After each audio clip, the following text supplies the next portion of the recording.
Good morning, afternoon, or evening, depending on where and when you're watching this. I'm your host, Chase Majerus. Lots happened last week in the overall news world. A bunch of sweet movies came out, the stock market fluctuated like my girlfriend when she tries to choose dinner, and Category 4 Hurricane Michael bombarded the Florida Panhandle. But that doesn't seem to be the only place people are talking about the sky falling. So let's hop into the mortgage and real estate news on This Week Today, sponsored by Mutual of Omaha Mortgage.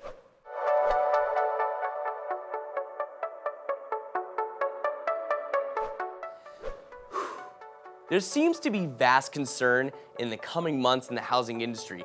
A decline in that U.S. housing index, rising mortgage rates, lower mortgage application trends, home builder stocks in the tank, overheated home prices, and inventories rising. Good news for some.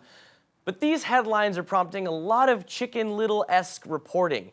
Even mortgage analysts are forecasting flat mortgage volumes in 2019 and 2020 at the Mortgage Bankers Association annual convention in Washington, D.C.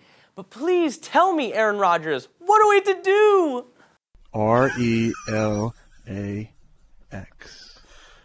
Relax. We're going to be okay.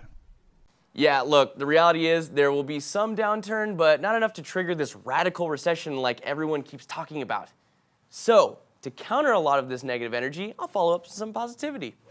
For the 4-week period ending September 30th, homes for sale in San Jose jumped by 86.7% from a year earlier when just over 1,200 homes were on the market.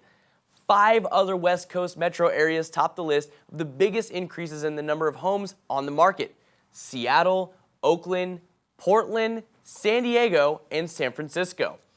Unfortunately, not every city is getting that West Coast vibe because despite these shifts, the market still favors sellers. And this is encouraging though for potential home buyers. You can't complain about a lack of inventory for home buyers forever and then see this trend and be a hater. This means more American dreams are going to become reality. Come on, people. Now, when I hear the word delinquent, it reminds me of an endearing term that my mom used to use with me when I would run around the house screaming Blink-182 lyrics. But to you, it might remind you of a borrower failing to make payments on a loan. Oh my gosh, it's so funny you should mention that because CoreLogic recently said that U.S. foreclosure and mortgage delinquency rates fell to a 12-year low in July. Nationally, only 4.1% of mortgages were in some stage of delinquency in July. But the U.S. may experience some foreclosure hotspots in the coming months depending on that damage dealt by recent hurricanes and fires and even lava in Hawaii. So let's see if you can connect the dots. Full employment in the economy, tighter credit guidelines for several years in a row on mortgages. I get it. Well, I get it. It's very clever. It's the economic calendar update.